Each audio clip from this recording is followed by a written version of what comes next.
Good morning बच्चों। आज हम आपको बहुलक के बारे में बताएंगे कि बहुलक क्या है। जैसा कि आप जानते हैं कि बहुलक नाम से ही परिलक्षित हो रहा है कि बहुलक मतलब बहुत से ऐसी इकाइयाँ जिनसे मिलकर के कोई बड़ा अणु निर्मित हो रहा है या वृहत अणु निर्मित हो रहा है। ये जो बहुलक बना है ग्रीक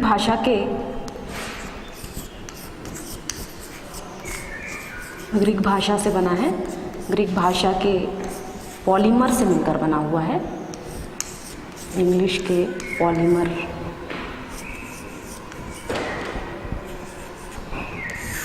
इसमें आप देखेंगे दो भाग दिखाई दे रहे हैं। एक भाग है पॉली और दूसरा भाग है मर। जिसमें आप देखेंगे पॉली का मतलब होता है मैनी। मैनी का मतलब है, मैनी को आप हिंदी में बोलेंगे बहुत। उसी प्रकार से मर का मतलब होता है पार्ट्स, या इसे आप हिस्से कह सकते हैं, भाग कह सकते हैं, हिस्से या भाग। तो इस प्रकार आप देख सकते हैं कि जो ग्रीक भाषा के इंग्लिश वर्ड जिसको हम पॉलीमर कहते हैं उसके द्वारा बहुलक का निर्माण हुआ है। जिसमें पॉलीमर के पॉली और मर इन दोनों की मीनिंग को यदि हम मिला दें तो इसका मतलब होगा बहुत से हिस्से, बहुत से हिस्से या बहुत से हिस्सों से मिलकर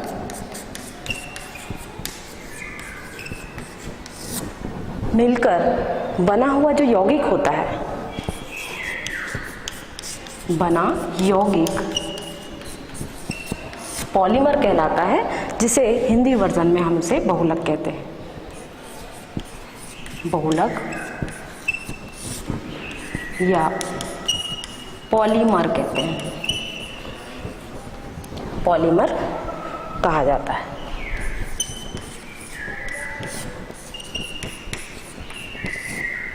ये तो हो गई इनके मीनिंग के बारे में कि पॉलीमर या बहुलक हम किसे कह रहे हैं।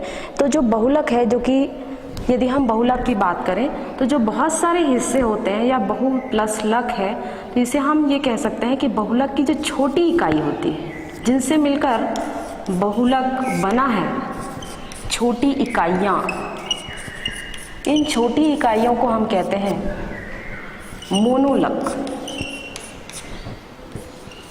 या मोनोमर कहा जाता है। इसे हम मोनोमर कह सकते हैं। और इन्हीं मोनोमर या इसको हम हिंदी में लिख सकते हैं एकलक, और इन्हीं एकलक इकाइयों को, छोटी इकाइयों को हम कहते हैं मोनोमर या हम एकलक कहते हैं। यही एकलक इकाइयाँ बहुत सारी आपस में बहुलीकृत होती हैं, और बहुलीकृत होने के बाद या हम इसे इस प्रकार लिख सकते हैं n। ये मतलब इस n का मतलब होता है असंख्य अणु। तो यहाँ पर असंख्य अणु, एकलक जो कि कौन सी इकाई है? छोटी इकाई है। जैसा कि हमने आपको बताया कि जो छोटी इकाइयाँ होती हैं उसे इंग्लिश में हम मोनोमर कहते हैं और हिंदी में एकलक कहते हैं। तो ये एकलक इकाइयों के बहुत सारी इकाइयाँ, एकलक की बहुत सारे जो भाग हैं या इकाइयाँ हैं, ये मिल करके क्रिया करेंगी, और जो क्रिया करती हैं उस क्रिया को कहा जाता है बहुलीकरण। तो बहुलीकरण की क्रिया के द्वारा ये एकलक इकाइयाँ आपस में बहुलीकृत होती हैं, और बहुलीकृत होने के पश्चात ऐसा यौगिक निर्मित करती हैं जिसे हम बहुलक कहते हैं। तो ये जो एकलक इकाइयाँ हैं इसका हम होल n लिखेंगे। इसको हम होल n लिखें या इसे हम लिखेंगे बहुलक या बहुलक, क्योंकि यह एकलक इकाइयों का होल n ही बहुलक कहलाता है। तो इस प्रकार से हम देख सकते हैं, जैसे इसको हम एक उदाहरण के रूप में बता सकते हैं आपको कि यदि हम एकलक की बात कर रहे हैं, तो जैसे आपने मोतियों के हार देखे होंगे, मोतियों की माला देखी होगी, तो जो मोतियों की जो एक मोती होगा, यदि हम एक मोती की बात कर रहे हैं तो एक मोती यहाँ पर एकलक इकाई होगी, सिर्फ एकलक इकाई। और यदि यही मोती आपस में जुड़ जाते हैं, आपस में जुड़ करके एक हार का रूप ले लेते हैं, इस प्रकार से तो ज़रूरी नहीं है कि हार में कितने मोती हों, ज़्यादा भी हो सकते हैं, कम भी हो सकते हैं, और ये जो मोती है आपस में जुड़ जाएंगे और जुड़ने के बाद आप देखेंगे इस प्रकार की संरचना बन सकती है, इस प्रकार की संरचना बनेगी। तो यहाँ यदि हम सिर्फ एक मोती की बात कर रहे हैं तो एक मोती को हम कहेंगे एकलक, और यदि ये मोती जब एक साथ मिल करके जुड़ करके, यहाँ पर हमने इसको किससे जोड़ा है, धागे की सहायता से जोड़ा है, तो यहाँ पर धागे की सहायता से जोड़ने के बाद ये जो संरचना बन रही है इसको हम कहेंगे हार या मोतियों की माला। तो यहाँ जो मोतियों की माला है इसको हम कह सकते हैं बहुलक, क्योंकि ये जो बहुलक होगा ये बहुलक इस प्रत्येक मोती को जोड़ने से मिलकर बना हुआ है, इसलिए इसे हम मोतियों का हार कहते हैं। यदि हम यहाँ पर बहुलक की बात कर रहे हैं तो बहुलक के रूप में हम यहाँ कहेंगे कि एकलक इकाइयाँ जब आपस में बहुलीकृत हो जाती हैं, एक विधि होती है जिसे हम बहुलीकरण कहते हैं, जिसके कारण ये इकाइयाँ जुड़ेंगी और एक नया यौगिक निर्मित करेंगी जिसे हम बहुलक कहते हैं। तो इस प्रकार से यदि हम बहुलक के बारे में देखें तो बहुलक की जो संरचना होती है इसमें आप देख सकते हैं कि 100 से अधिक जब एकलक इकाइयाँ 100 से अधिक एकलक इकाइयाँ जब आपस में बहुलीकृत हो जाती हैं और बहुलीकरण की क्रिया के द्वारा जब एक नया यौगिक तैयार करती हैं तो उसे हम बहुलक कहते हैं। तो इस प्रकार से देखा जाता है कि जो बहुलक है ये एक बड़ी संरचना है और इस बड़ी संरचना में एकलक इकाइयाँ आपस में बहुलीकृत होती हैं। तो इस प्रकार से हम इसे आगे देखते हैं, ये बहुलक इकाइयाँ किस प्रकार से जुड़ती हैं।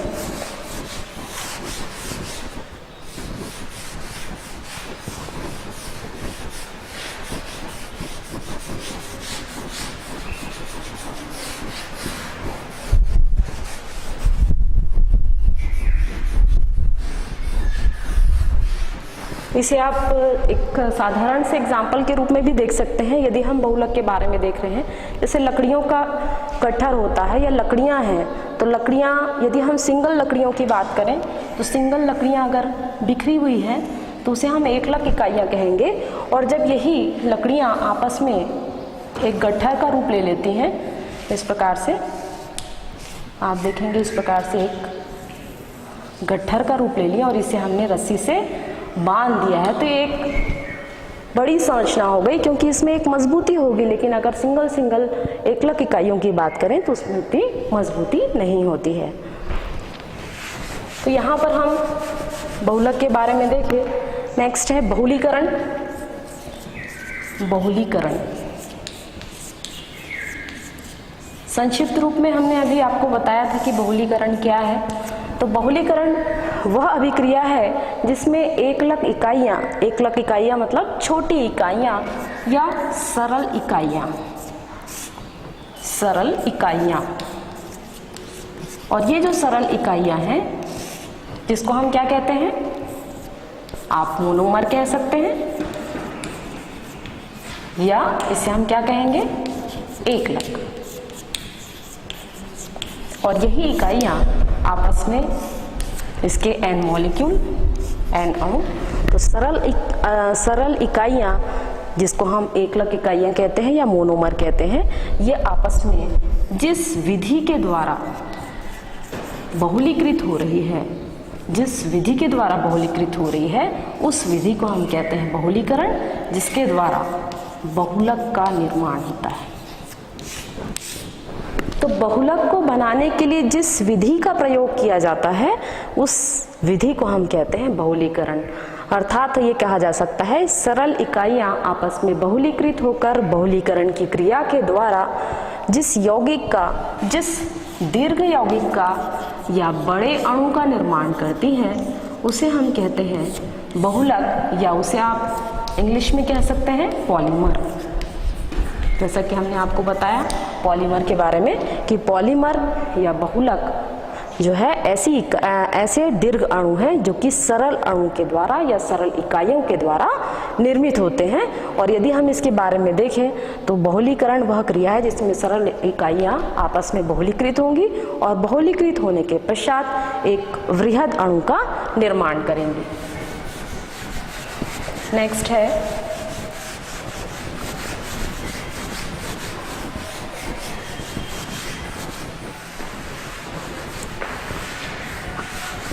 अब बहुलीकरण की क्रिया के बाद हम ये देखते हैं कि जो बहुलक होता है, बहुलक के प्रकार, यदि हम बहुलक के प्रकार के बारे में चर्चा करें तो यहाँ हम इसे इस प्रकार बता सकते हैं। साधारण रूप में स्रोत के आधार पर कि कहाँ से ये प्राप्त होते हैं, उस आधार पर यदि हम बहुलक को विभाजित करें स्रोत के आधार पर, तो आप देखेंगे स्रोत के आधार पर बहुलक का नामकरण।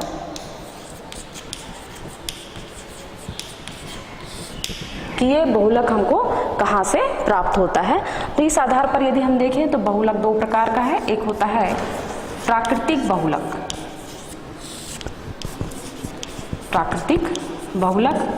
प्राकृतिक बहुलक और दूसरा बहुलक होता है संश्लेषित बहुलक, संश्लेषित बहुलक। यहाँ पर आप देखिए नाम से ही परिलक्षित हो रहा है। यदि हम प्राकृतिक बहुलक की बात करते हैं तो प्राकृतिक बहुलक वे बहुलक होते हैं जो कि पौधे एवं जीवों में पाए जाते हैं, पौधों एवं जीवों में पाए जाते हैं, किसी न किसी रूप में जीवों में उपस्थित होते हैं।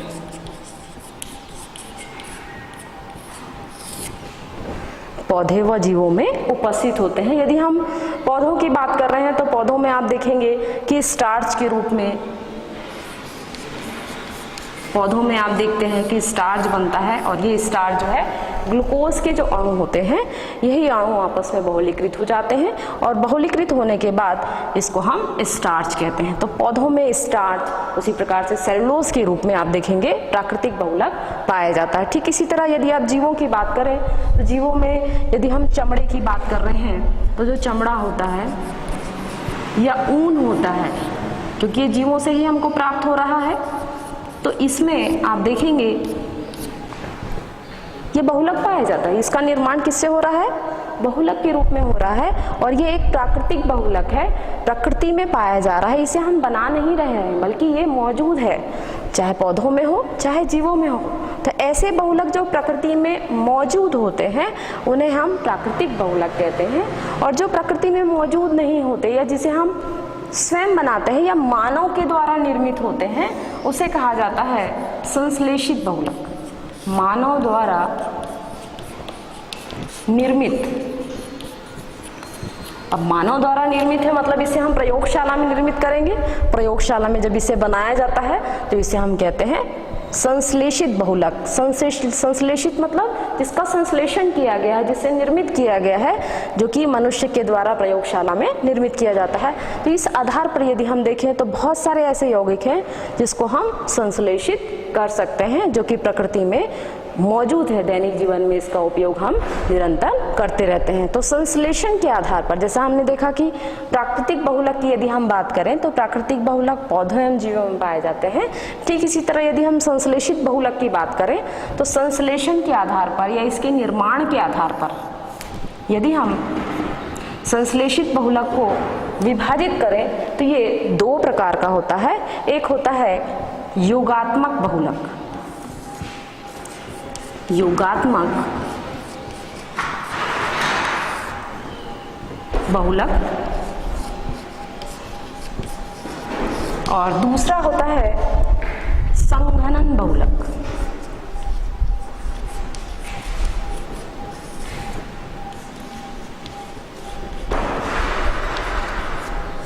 तो इस प्रकार से आप देख सकते हैं कि यदि हम स्रोत के आधार पर बहुलक को विभाजित करें तो इसे हम दो प्रकार से विभाजित कर सकते हैं, एक प्राकृतिक बहुलक और दूसरा संश्लेषित बहुलक। प्राकृतिक बहुलक जो कि प्रकृति में मौजूद है, पौधे एवं जीवों में पाए जाते हैं और उसमें निर्मित किए जाते हैं। ठीक इसी तरह यदि हम संश्लेषित बहुलक की बात करें जो कि मानव के द्वारा प्रयोगशाला में निर्मित किए जाते हैं, तो इसे हम संश्लेषण के आधार पर कि कैसे संश्लेषित किया जा रहा है उस आधार पर यदि हम इसे विभाजित करें संश्लेषण के आधार पर, तो इसे हम दो प्रकार से विभाजित कर सकते हैं। एक तो योगात्मक बहुलक कहलाता है और दूसरा है संघनन बहुलक। तो यहाँ पर आप देखेंगे कि योगात्मक बहुलक की बात करें या संघनन बहुलक की बात करें, तो यहाँ पर यदि योगात्मक बहुलक की बात हो रही है तो इसे हम अलग से इसे हम बताते हैं कि किस प्रकार का होता है।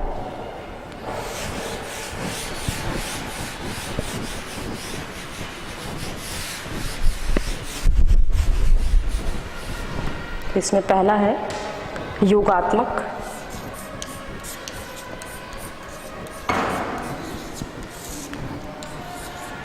बहुलक। योगात्मक बहुलक की यदि हम बात करें तो यहाँ पर यदि ऐसे एकलक इकाइयाँ आपस में बहुलीकृत हो रही हैं तो इसमें कोई भी ऐसा उपजात अणु का विलोपन नहीं होता है। जैसे यदि हम उपजात अणु की बात कर रहे हैं तो जब दो परमाणु या एकलक इकाइयाँ या दो से अधिक इकाइयाँ, क्योंकि यदि हम बहुलक की बात कर रहे हैं तो यहाँ पर अधिक इकाइयाँ होंगी और ये अधिक इकाइयाँ मतलब n मॉलिक्यूल होंगे। तो यहाँ पर जब n मॉलिक्यूल जोड़ते हैं तो उसके पश्चात यहाँ पर कोई उपजात अणु जैसे कि H2O या हम अल्कोहल की बात करें, मेथिल अल्कोहल की बात करें या अमोनिया की बात करें या कार्बन मोनोऑक्साइड की बात करें, तो ये जो उपजात अणु है इसका विलोपन नहीं होता या ये यहाँ से निकलते नहीं हैं, का विलोपन नहीं होता। और जब विलोपन नहीं होगा तो ऐसे बहुलक को हम कहेंगे योगात्मक बहुलक। तो इस प्रकार से यदि हम संश्लेषण के आधार पर यदि हम बहुलक को विभाजित करते हैं तो इस आधार पर यदि हम देखें योगात्मक बहुलक के बारे में, तो ऐसी इकाइयाँ, ऐसे सरल अणु या ऐसी सरल एकलक इकाइयाँ के बहुत सारे अणु जब आपस में बहुलीकृत होते हैं तो बहुलीकृत होने के पश्चात कोई भी उपजात अणु उसमें से नहीं निकलता है, तो ऐसे यौगिक को हम कहेंगे योगात्मक बहुलक। दूसरा बहुलक है, जैसा कि हमने बताया आपको, संघनन बहुलक। तो संघनन बहुलक के बारे में देख लेते हैं।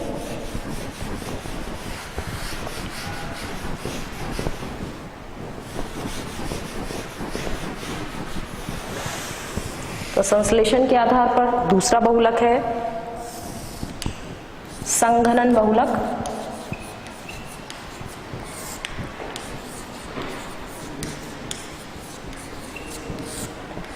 अब यहाँ यदि हम संघनन बहुलक की बात कर रहे हैं तो यहाँ पर जब सरल इकाइयाँ या एकलक इकाइयाँ आपस में बहुलीकृत होंगी तो बहुलीकृत होने के पश्चात यहाँ पर इन अणुओं का विलोपन होता है। मतलब ये कह सकते हैं उपजात अणुओं का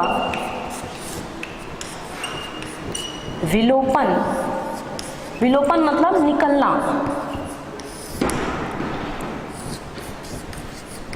विलोपन मतलब निकलना। जैसे अगर H2 अणु निकल रहा है तो उसे हम H2O का विलोपन कहेंगे। यदि मेथिल अल्कोहल निकल रहा है तो मेथिल अल्कोहल का विलोपन कहेंगे।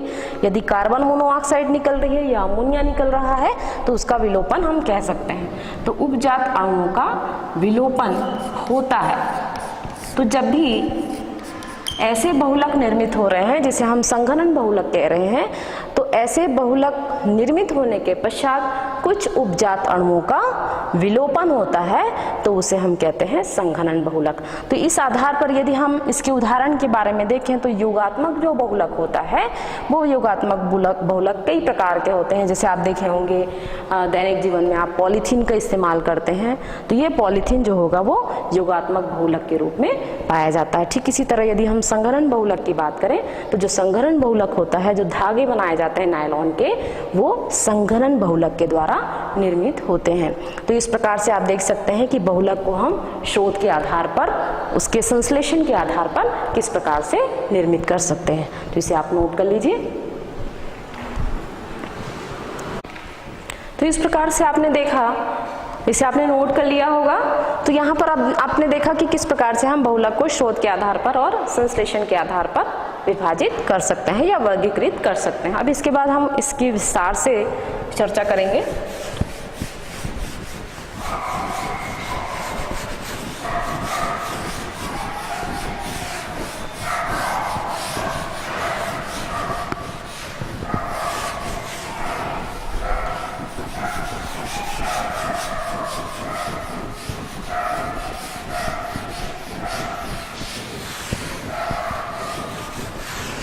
अब यहाँ पर देखिए कुछ महत्वपूर्ण बहुलक जो कि संश्लेषण के द्वारा निर्मित हो रहे हैं, ये योगात्मक के रूप में निर्मित हो रहे हैं। तो इसमें सबसे पहला उदाहरण है पॉलीथीन या पॉली एथिलीन।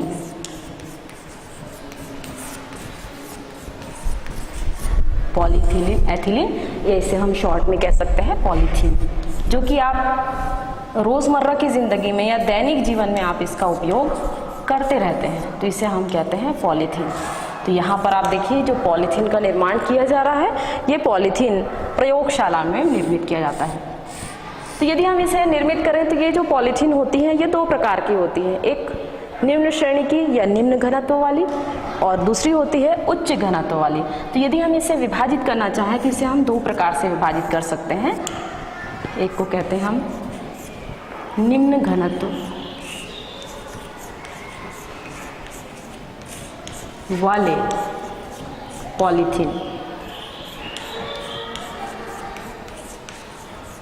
और दूसरे होते हैं उच्च घनत्व वाले।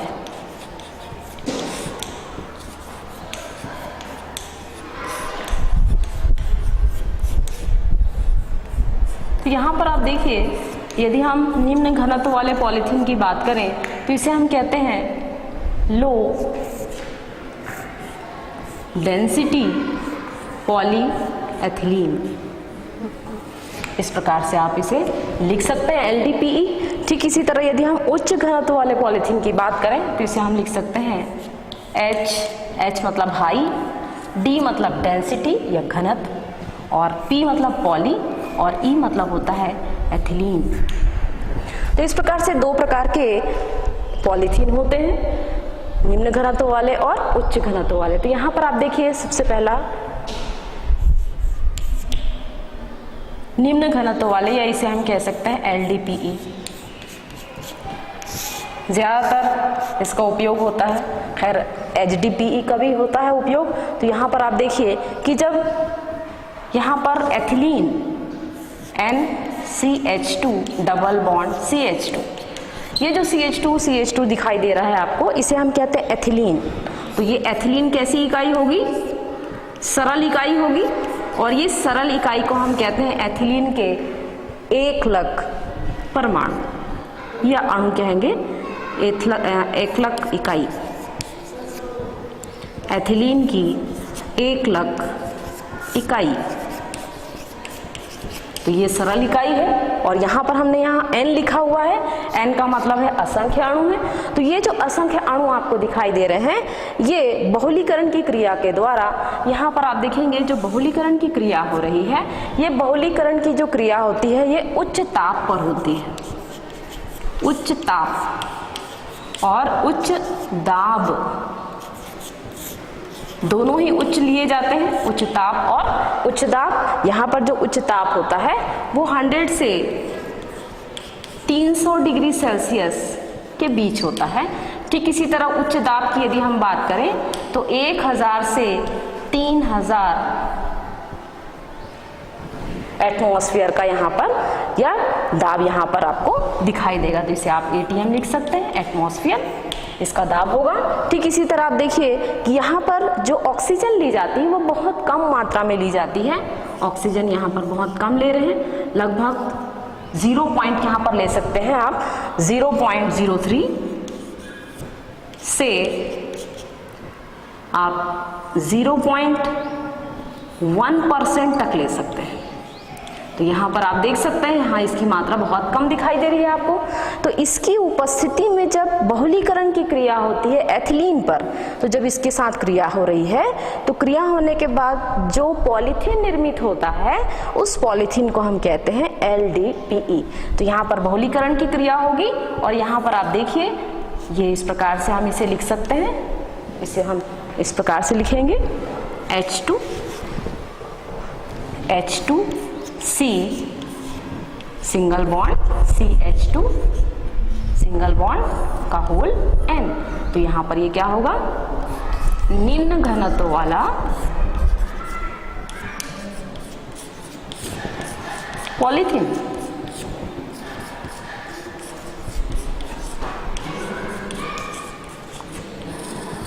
इस प्रकार से। तो यहाँ पर यदि हम निम्न घनत्व वाले पॉलीथीन की बात कर रहे हैं तो जिसको हम उच्च ताप और उच्च दाब पर ऑक्सीजन की निम्नतम मात्रा में लेकर जब हम इसे बहुलीकरण करते हैं तो इसके द्वारा हमें निम्न घनत्व वाले पॉलीथीन का निर्माण होता है। तो इसके गुणों के बारे में हम चर्चा करते हैं कि ये जो पॉलीथीन हमने प्राप्त किया है इसके कौन कौन से गुण होते हैं और प्रयोग में या दैनिक जीवन में इसका उपयोग किस प्रकार होता है। तो इसे हम देखें तो इसे हम इस प्रकार बता सकते हैं आपको। इसके गुणों के बारे में देखें तो आप देख सकते हैं कि ये जो LDPE है या निम्न घनत्व वाला जो पॉलीथीन होता है ये शाखित होते हैं, इनमें शाखा पाई जाती है। तो ये शाखित होते हैं, साथ में आप ये देख सकते हैं कि ये लचीले होते हैं। इनकी जो प्रकृति होती है वो लचीली होती है, लचीली प्रकृति के होते हैं।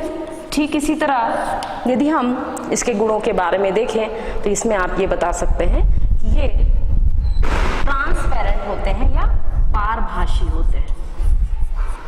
ट्रांसपेरेंट होते हैं, इसको हम आसानी से इस पार से उस पार देख सकते हैं। तो ये इनके कुछ महत्वपूर्ण गुण हैं। तो इस आधार पर हम इसे पहचान सकते हैं कि ये जो पॉलीथीन होगी वो इस प्रकार की होगी।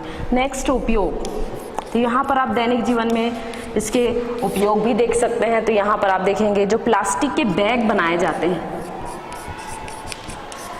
जो प्लास्टिक के बैग जो कि ट्रांसपेरेंट होते हैं, ये प्लास्टिक के बैग इस निम्न घनत्व वाले पॉलीथीन के द्वारा ही निर्मित होते हैं। ठीक इसी तरह आप देखे होंगे कि जो निचोड़ने वाली जो बॉटल्स होती हैं पानी की, यह भी बॉटल्स जो है इसी पॉलीथीन की बनती है। ठीक इसी तरह आप देखेंगे कि जो कोट निर्मित होता है, कोट है, उसी प्रकार से जो फ्रिज के डिश होती है, फ्रिज की जो डिश होती है, फ्रिज की डिश, यह भी इस पॉलीथीन के द्वारा निर्मित होती है। तो इस प्रकार से आप देख सकते हैं कि निम्न घनत्व वाला पॉलीथीन जो कि शाखित लचीली प्रकृति का पारभाषी होगा, ट्रांसपेरेंट होगा। और यदि हम उपयोग के रूप में देखें तो इसका उपयोग जो है प्लास्टिक बैग बनाने में होता है, बॉटल्स जो कि निचोड़ने वाली जो बॉटल्स होती है उसमें होगा, कोट के रूप में होगा, और फ्रिज की डिश बनाने के लिए इसका उपयोग होता है। ठीक इसी तरह दूसरी जो पॉलीथीन होती है उसके बारे में यदि हम देखें तो इसे हम इस प्रकार बता सकते हैं।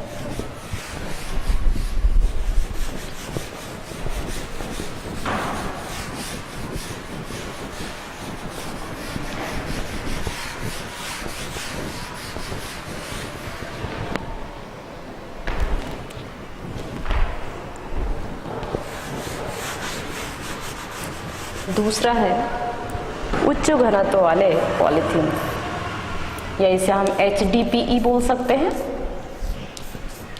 या इसको हम कह सकते हैं उच्च घनत्व वाले पॉलीथीन।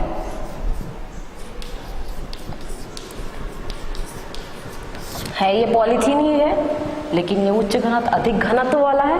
तो अधिक घनत्व वाले पॉलीथीन के बारे में यदि हम देखें तो इसमें भी वैसी ही विधि अपनों को यूज करनी है, जैसा कि हम इस प्रकार लिख सकते हैं CH2 डबल बॉन्ड CH2। यहाँ पर एथिलीन की एकलक इकाइयाँ होंगी। ये एकलक इकाइयाँ एक उत्प्रेरक की उपस्थिति में, जब हम हेक्सेन विलायक जो कि एक अक्रिय विलायक है, हेक्सेन विलायक, इसमें एक हम उत्प्रेरक डालते हैं।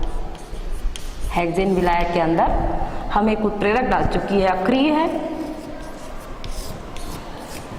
और इसके अंदर हम डालेंगे एक उत्प्रेरक जिसका नाम है titanium trichloride TiCl4 plus triethyl aluminium, इसे हम इस प्रकार लिख सकते हैं C2H5 का थ्राइस Al। ये एक उत्प्रेरक है, इसकी उपस्थिति में जब क्रिया होती है इसे हम इस प्रकार आगे बढ़ा सकते हैं एरो को इस प्रकार से।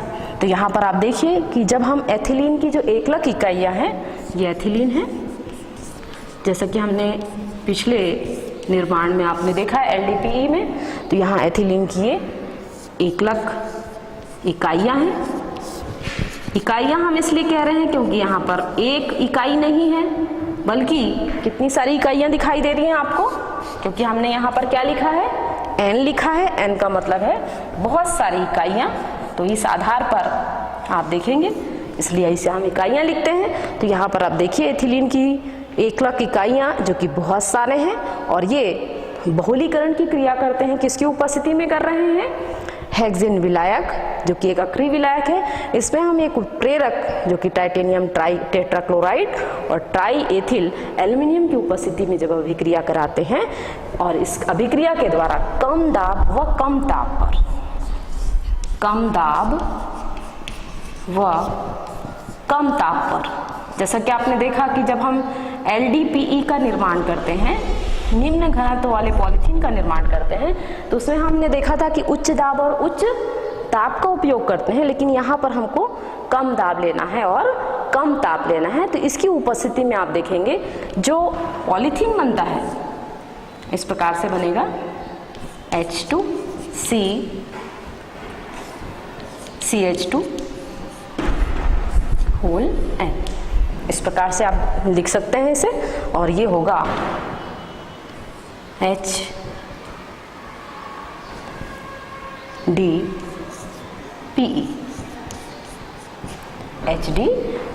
तो इस प्रकार से आप देखिए कि यहाँ पर जो HDPE या उच्च घनत्व वाले पॉलीथीन का निर्माण हो रहा है, इसका निर्माण कैसे हो रहा है, जब हम इसमें इस उत्प्रेरक को इस हेक्सेन विलायक के अंदर कम ताप और कम दाब पर अभिक्रिया कराते हैं या बहुलीकरण की क्रिया कराई जाती है, तो इससे हमको उच्च घनत्व वाला पॉलीथीन का निर्माण होता है। तो इसमें आप देख सकते हैं, अब इसके गुण के बारे में हम चर्चा करते हैं कि इसके गुण किस प्रकार के होंगे।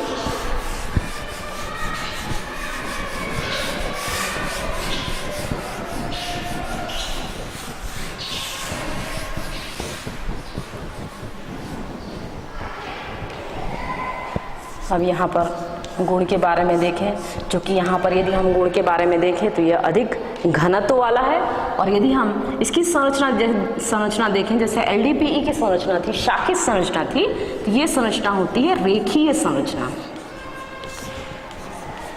कैसी होती है, रेखीय संरचना। ये रेखीय संरचना के रूप में दिखाई देते हैं। ठीक इसी तरह ये व्यवस्थित संरचना आपको दिखाई देंगी, लेकिन यदि हम इसकी मजबूती के बारे में देखें तो ये बहुत कठोर होता है, क्योंकि ये उच्च घनत्व वाला है और ये कठोर इसकी संरचना होती है। ठीक इसी तरह यदि हम देखें इसके गुणों के बारे में देखें तो यहाँ पर ये अम्ल और क्षार के प्रति अक्रिय होता है, अम्ल क्षार के प्रति अक्रिय व्यवहार दर्शाता है, अक्रिय व्यवहार दर्शाता है, क्योंकि इस पर कोई क्रिया नहीं होती है। ये जैसे ही अम्ल क्षार के संपर्क में आता है तो कोई व्यवहार नहीं करता है, आसानी से हम उसमें उस चीज़ों को रख सकते हैं। तो इस प्रकार से आप देखेंगे उच्च घनत्व वाले यदि पॉलीथीन की संरचना देखें हम, तो ये संरचना रेखीय होगी।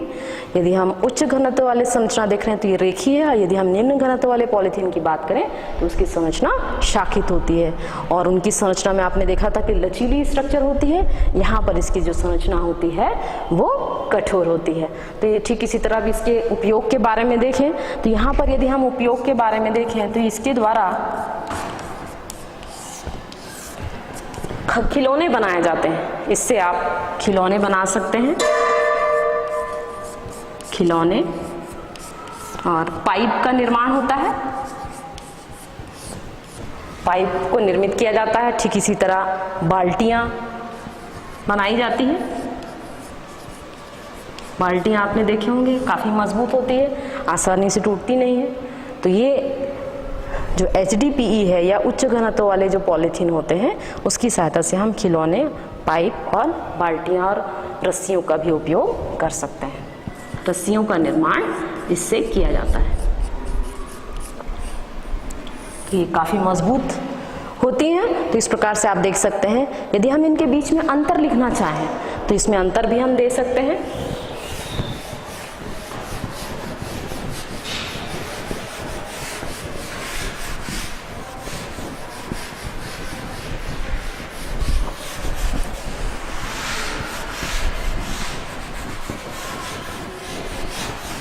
तो पॉलीथीन कितने प्रकार के हैं? 2 प्रकार के हैं। एक पॉलीथीन है निम्न घनत्व का और दूसरा पॉलीथीन कैसा है? उच्च घनत्व वाला है। तो इस प्रकार से आप देख सकते हैं 2 प्रकार के पॉलीथीन हैं। यदि हम निम्न घनत्व वाले पॉलीथीन की बात करें तो इनको यदि हम निर्मित करते हैं तो उस आधार पर यदि हम देखें तो LDPE व HDPE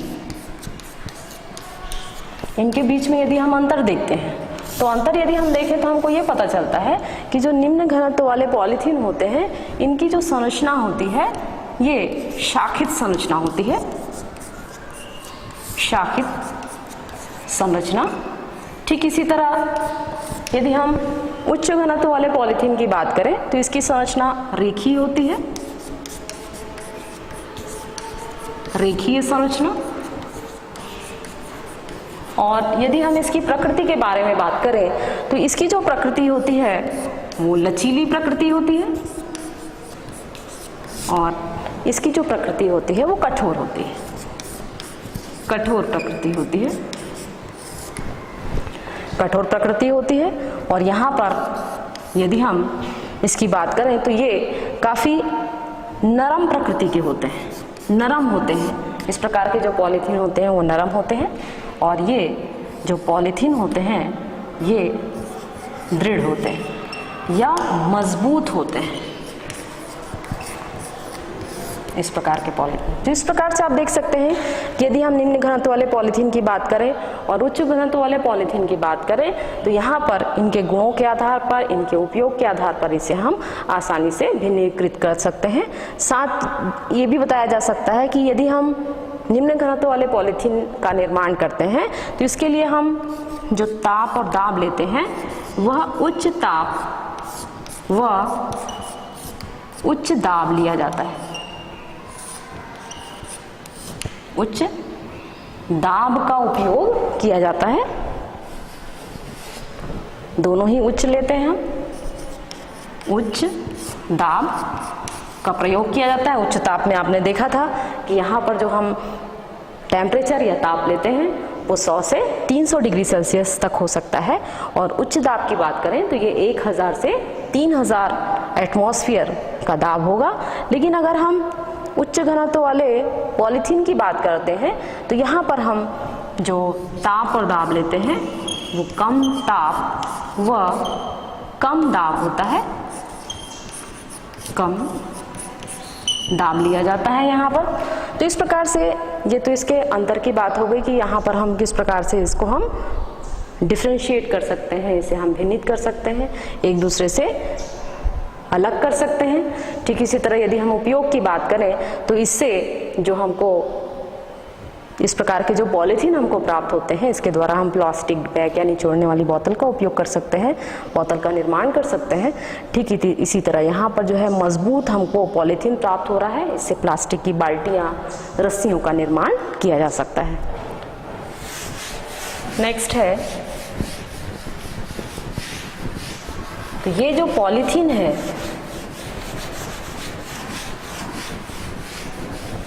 ये कैसा पॉलीथीन होगा? यहाँ पर आपने देखा कि ये जो पॉलीथीन है इसके द्वारा कोई उपजात अणु निर्मित हो रहे हैं क्या, या उपजात अणु का विलोपन हो रहा है क्या? आपने देखा पॉलीथीन में। तो जो पॉलीथीन होगा ये कैसा बहुलक होगा? जैसा कि आपने देखा कि यहाँ पर उपजात का निर्माण नहीं हो रहा है, उपजात अणु नहीं निकल रहे हैं, उसका विलोपन नहीं हो रहा है। तो ऐसे जो पॉलीथीन के जो बहुलक होंगे उसे हम क्या कहेंगे? योगात्मक बहुलक। तो ये उदाहरण किसका होगा? योगात्मक बहुलक का। और ये योगात्मक बहुलक कैसे बहुलक होंगे? संश्लेषित बहुलक होंगे। जैसा कि हमने आपको बताया था कि बहुलक दो प्रकार के होते हैं, एक प्राकृतिक बहुलक होता है और दूसरा संश्लेषित बहुलक होता है। और संश्लेषित बहुलक भी दो प्रकार के होते हैं, एक योगात्मक बहुलक होता है और दूसरा होता है संघनन बहुलक, जहां पर उपजात अणु नहीं निकल रहे हैं। जैसा कि आपने पॉलीथीन के केस में देखा कि पॉलीथीन के अणु में हमने देखा कि यहाँ पर कोई भी उपजात अणु, चाहे हम H2O की बात करें, चाहे कार्बन मोनोऑक्साइड की बात करें, या आप मेथिल एल्कोहल की बात करें, या अमोनिया की ही बात करते हैं, तो ऐसे उपजात अणु जब इसमें नहीं निकलते हैं तो उसे हम कहेंगे योगात्मक यौगिक। तो ये योगात्मक बहुलक का उदाहरण होगा, जिसे हम पॉलीएथिलीन या शॉर्ट में इसे हम पॉलीथीन कहते हैं। तो यहाँ पर यदि आप पॉलीथीन का यदि निर्माण आपको पूछा जाता है तो दोनों में से कोई सा भी आप लिख सकते हैं, ज़रूरी नहीं है कि आपको दोनों ही देना है, तो आप कोई भी एक दे सकते हैं। तो इस प्रकार से आपने देखा कि बहुलक क्या है, बहुलक को हम कैसे विभाजित कर सकते हैं और किस विधि के द्वारा बहुलक का निर्माण होता है। ठीक इसी तरह आपने देखा कि बहुलक के कौन कौन से प्रकार हैं, स्रोत के आधार पर बहुलक को हम कैसे विभाजित करेंगे या किस प्रकार से उसका संश्लेषण किया जा रहा है। तो संश्लेषण के आधार पर यदि हम बहुलक को विभाजित करें तो हम किस प्रकार से विभाजित कर सकते हैं। तो आज के लिए बस इतना ही, आगे का हम आपको अगले पीरियड में बताएंगे। Thank you.